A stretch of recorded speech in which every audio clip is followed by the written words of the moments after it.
اعوذ باللہ من الشیطان الرجیم، بسم اللہ الرحمن الرحیم۔ السلام علیکم دوستوں، میں آپ کو اپنے چینل وظائف و عملیات میں خوش آمدید کرتا ہوں۔ امید کرتا ہوں کہ آپ سبھی لوگ اللہ پاک کے حکم سے بالکل ٹھیک ہوں گے، اور آج جو ویڈیو آپ کی خدمت میں لے کر آیا ہوں وہ بہت ہی فائدہ مند ہے آپ لوگوں کے لیے کہ شب برات کے نوافل کے حوالے سے اس رات میں نوافل اور عبادات کیسے کریں۔ آپ اس ویڈیو کو ضرور دیکھیے گا اور دھیان سے دیکھیے گا، اور اس کو دوسرے لوگوں تک ضرور شیئر کیجیے گا، ٹھیک ہے، تاکہ دوسرے لوگوں کو بھی اس سے فائدہ حاصل ہو سکے۔ تو اس کے حوالے سے بہت ساری روایات ہیں، آپ سبھی لوگوں کو پتہ ہے کہ میں میری پہلے بھی ویڈیوز کو اپلوڈ کر چکا ہوں اس کی فضیلت کے حوالے سے، ماہ شعبان کی فضیلت کے حوالے سے۔ تو ابھی اس میں جو 15 شعبان کی رات اور شب برات کی رات کے جو نوافل ہوں گے کہ آپ اس رات میں کون سے نوافل پڑھیں اور ان سے زیادہ فوائد حاصل کریں، اس میں جو ہے وہ بہت سارے نبی پاک صلی اللہ علیہ وسلم کی حدیث مبارکہ سے بہت اس ماہ شعبان کی فضیلت کو جو ہے وہ پیش کیا گیا ہے کہ اس میں روزوں کے حوالے سے بھی بہت زیادہ کثرت کی گئی ہے۔ نبی پاک صلی اللہ علیہ وسلم نے بہت سارے روزے رکھے اس ماہ شعبان میں، فضیلت بخشی، اور کیونکہ انہوں نے فرمایا کہ اس ماہ مبارک میں 15 شعبان کی رات کو جو نامہ اعمال ہے انسان کے وہ اللہ پاک کی بارگاہ میں پیش کیے جاتے ہیں، تو انہوں نے فرمایا کہ میں روزہ اس لیے رکھتا ہوں کہ جب میرے اعمال اللہ پاک کی بارگاہ میں پیش کیے جائیں تو میں روزے دار ہوں، یعنی میں روزے سے ہوں اس وقت، ٹھیک ہے۔ تو آپ لوگ بھی اہتمام کریں، اور اللہ پاک کی ذات جو ہے اس ماہ شعبان کی 15 رات کو آسمانوں دنیا کی جانب کی نزول فرماتا ہے، اور بنو قلب کی بکریوں کے بالوں سے زیادہ لوگوں کے گناہوں کی بخشش فرماتا ہے، ٹھیک ہے۔ تو آپ دیکھ لیں کہ کتنے یہ ساری حدیث پاک سے مفہوم ثابت ہیں، ٹھیک ہے۔ اور ایک اور بہت بڑی پیاری فضیلت ہے کہ جو کوئی شخص اس رات میں، ٹھیک ہے، کیونکہ میں اس ویڈیو میں بہت ساری ایسی عبادات، ذکر و اذکار اور نوافل بتانا چاہتا ہوں کہ جن کو آپ کر کے اپنے لیے اور اپنے تمام مسلمان لوگوں کے لیے، اپنے بہن بھائیوں کے لیے، ٹھیک ہے، دعا کر سکتے ہیں، جس سے اللہ پاک کی ذات ان کی بخشش کر سکتی ہے، ٹھیک ہے۔ تو اس لیے میں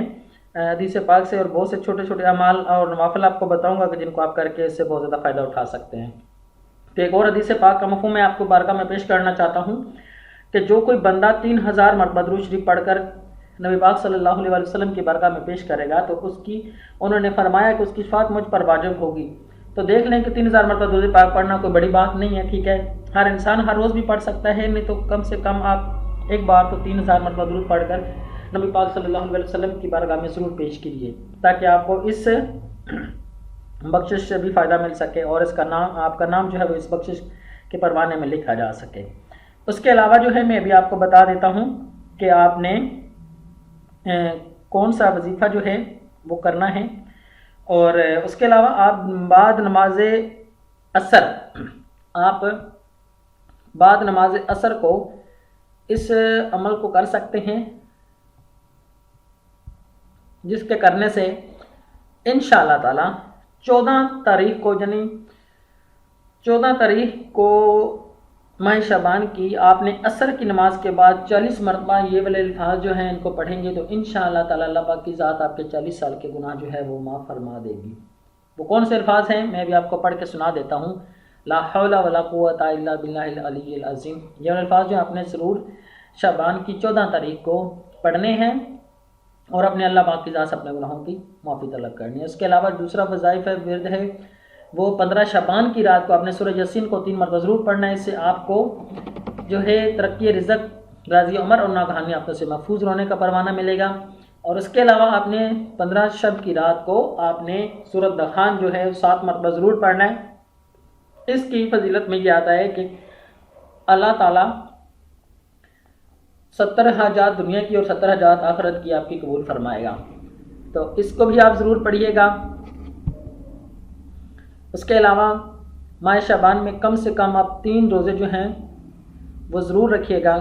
ویسے تو ہر اسلامی ماہ کی 13، 14 اور 15 تاریخ کو روزہ رکھنا نبی پاک صلی اللہ علیہ وسلم کی سنت ہے، حدیث پاک سے ثابت ہے، اور حضرت ام المؤمنین حضرت عائشہ صدیقہ رضی اللہ عنہا فرماتی ہیں کہ حضور اکبر صلی اللہ علیہ وسلم کو شعبان سے زیادہ کسی مہینے میں روزہ رکھتے ہوئے میں نے نہیں دیکھا کہ اس روزے میں نبی پاک صلی اللہ علیہ وسلم جو ہے زیادہ سے زیادہ جو ہے وہ روزے رکھتے تھے، ٹھیک ہے۔ تو آپ بھی روزوں کا اہتمام کریں، عبادات کا اہتمام کریں، ذکر و اذکار کا اہتمام کریں۔ تو اور اس کے علاوہ آپ کو میں بتاتا ہوں کہ اس دن میں جو ہے جب 15 شعبان کی رات ہو تو رات کو قیام کرو، دن میں روزہ رکھو، کیونکہ اللہ تعالیٰ اس رات میں سورج غروب ہوتے ہی آسمان سے دنیا کی طرف متوجہ ہوتا ہے اور فرماتا ہے کون ہے مجھ سے مغفرت طلب کرتا ہے، کہ میں اس کو مغفرت کروں؟ کون ہے جو مجھ سے رزق طلب کرتا ہے کہ میں اس کو رزق دوں؟ کون مصیبت میں مبتلا ہے کہ میں اسے عافیت دوں؟ اسی طرح صبح تک ارشاد ہوتا رہتا ہے۔ یہ صحیح، یعنی صبح تک یہ رحمت و مغفرت اور بندہ نوازی کی صدائیں آتی رہتی ہیں۔ یہ سنن ابن ماجہ کی جلد اول صفحہ 398 کی حدیث پاک سے یہ چیز بھی ثابت ہے۔ میں حوالے کے ساتھ آپ لوگوں کی جو نوافل ہیں، جو ہر چیز اب آپ کی بارگاہ میں پیش کر رہا ہوں، اور اس علاوہ سے میں ابھی آپ کو ایک ایسے نوافل بتانا جا رہا ہوں، ٹھیک ہے، کہ جو خاتون جنت حضرت فاطمہ الزہرا رضی اللہ تعالیٰ عنہا کے فرمان سے منقول ہیں کہ انہوں نے فرمایا کہ اگر کوئی شخص جو ہے، چاہے وہ عورت ہو چاہے وہ مرد ہو، 8 رکعت نماز نفل اس طرح ادا کرے کہ ایک سلام سے، ٹھیک ہے، یعنی ایک ہی بار 8 رکعت کی نیت کر کے پڑھنا شروع کرے، اور ہر رکعت میں سورۃ اخلاص جو ہے وہ 11 مرتبہ پڑھے۔ اور اس میں ایک اور چیز میں آپ کو بتاتا چلوں کہ ہر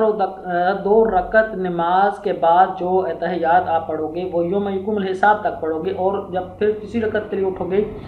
تو اسی طرح آپ سبحانک اللہم سے شروع کرو گے۔ اسی طرح ہر 2 رکعت کے بعد جو ہوگا اتحیات وہ آپ نے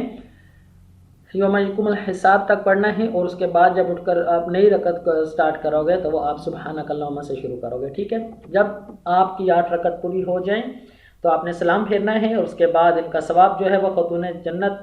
حضرت فاطمہ الزہرا رضی اللہ تعالیٰ عنہا کی بارگاہ میں پیش کرنا ہے، اور ان کے وسیلے سے اپنے اللہ پاک کی ذات سے دعا مغفرت کریں گے تو انشاءاللہ تعالیٰ ان کا فرمان بھی پورا ہوگا، اور اللہ پاک کی رحمت بھی آپ کو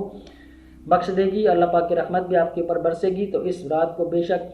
آپ کچھ نہیں کریں، کم سے کم یہ چھوٹی چھوٹی سی عبادات ہیں وہ کر لیں، کیونکہ سارا سال ہم اپنے آپ کو غفلتوں میں، گناہوں میں گزارتے ہیں، تو اس رات کو گنوائے مت، یہ غفلت سے نہ گزاریں، بلکہ اس رات کو جتنی زیادہ ہو سکتا ہے عبادت کریں، ٹھیک ہے۔ اپنی فیملی تک بھی یہ پیغام پہنچائیں، اور دوسرے لوگوں تک بھی یہ ویڈیو کی صورت میں پیغام پہنچائیں۔ اس کے علاوہ ایک اور فرمان میں آیا ہے کہ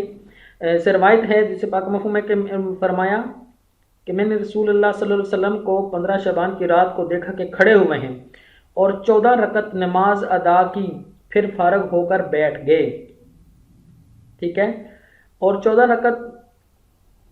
میں 14 مرتبہ سورۃ فاتحہ پڑھی آپ نے، اور 14 مرتبہ سورۃ اخلاص، 14 مرتبہ معوذ، یعنی 3 صورتیں جو ہیں سورۃ اخلاص، فلق اور ناس آپ نے پڑھی، اور 1 مرتبہ آیت الکرسی، اور 1 مرتبہ یہ جو آیت سورۃ توبہ کی آخری لقد جاءکم رسول من انفسکم عزیز علیہ ما عنتم حریص علیکم بالمؤمنین رؤوف الرحیم فإن تولوا فقل حسبی اللہ لا الہ الا اللہ علیہ توکلت وہو رب العرش العظیم۔ یہ والی تلاوت فرمائی۔ جب فارغ ہوئے تو میں نے عرض کی اس عمل کے بارے میں، تو انہوں نے فرمایا کہ جس نے یہ عمل کیا جیسا تو نے دیکھا ہے، اس کے لیے 20 مقبول حج اور 20 سال کے روزوں کا ثواب ہوگا، اور یہ رکعت 14 رکعت ہیں آپ 2 کر کے ادا کریں، ٹھیک ہے۔ اور اگر اس نے صبح کا روزہ رکھا، یہ نوافل ادا کی 14 رکعت، اور صبح کو اس نے روزہ رکھا، تو گویا اس نے 60 سال گزشتہ اور 60 سال آئندہ روزہ رکھا۔ تو دیکھ لیں روزہ رکھنے کی کتنی پیاری فضیلت ہو، اور یہ 14 نوافل آپ ضرور ادا کیجیے، اور اس کے اگلے دن آپ روزہ رکھیے، تو انشاءاللہ تعالیٰ آپ کو یہ جو فرمان بتایا گیا ہے انشاءاللہ آپ کو اس کے فوائد ضرور ملیں گے۔ اور اس کے علاوہ آپ نے 2 رکعت اس طرح سے ادا کرنی ہے،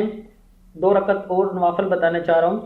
کہ سورۃ فاتحہ کے بعد 1 بار آیت الکرسی اور 15 بار سورۃ اخلاص پڑھیں، اور سلام پھیرنے کے بعد آپ 100 مرتبہ درود پاک پڑھ کر ترقی رزق کے لیے دعا کریں۔ اللہ نے چاہا تو ضرور رزق میں برکت ہوگی، اور آپ کے رزق میں اور ترقی ہو جائے گی۔ اس کے علاوہ اور آپ 8 رکعت نماز جو ہیں، نوافل جو ہیں، آپ نے 4 کر کے پڑھنے ہیں، 2 کر کے 4 سلام سے آپ پڑھ لیں، 8 رکعت آپ نے پڑھنے ہیں 2 کر کے، 8 رکعت نماز نوافل آپ نے پڑھنے ہیں 2 کر کے۔ ہر رکعت میں سورۃ فاتحہ کے بعد 1 بار سورۃ قدر اور 25 مرتبہ سورۃ اخلاص پڑھیں۔ انشاءاللہ تعالیٰ اس نماز کے پڑھنے والے کی اللہ پاک کی ذات انشاءاللہ بخشش فرمائے گا۔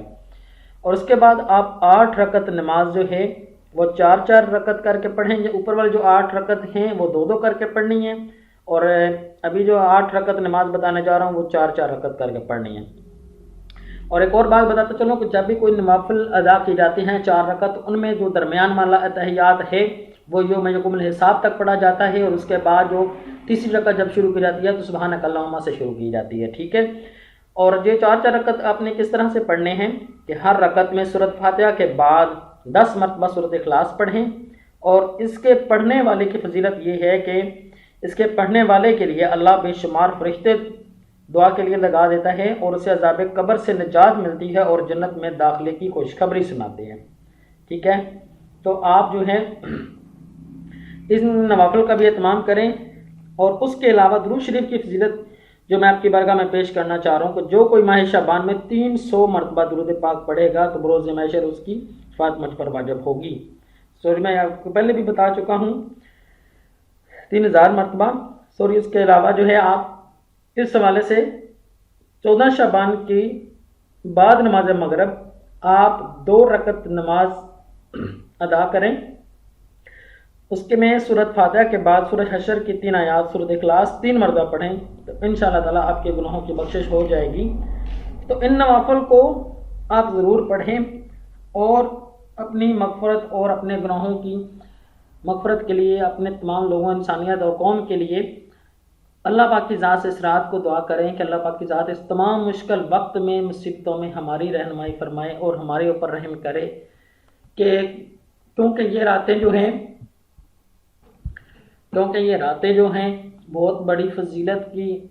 فضیلت ہے ان میں عبادت کرنے کی اور روزہ رکھنے کی اور اس میں قیام کرنے کی، جو تمام حدیثوں سے ہر چیز ثابت تھی۔ میں نے آپ کے گوش گزار کی، اس میں کوئی غلطی ہوگی تو میں معذرت چاہتا ہوں، لیکن میری طرف سے کوئی غلطی اس میں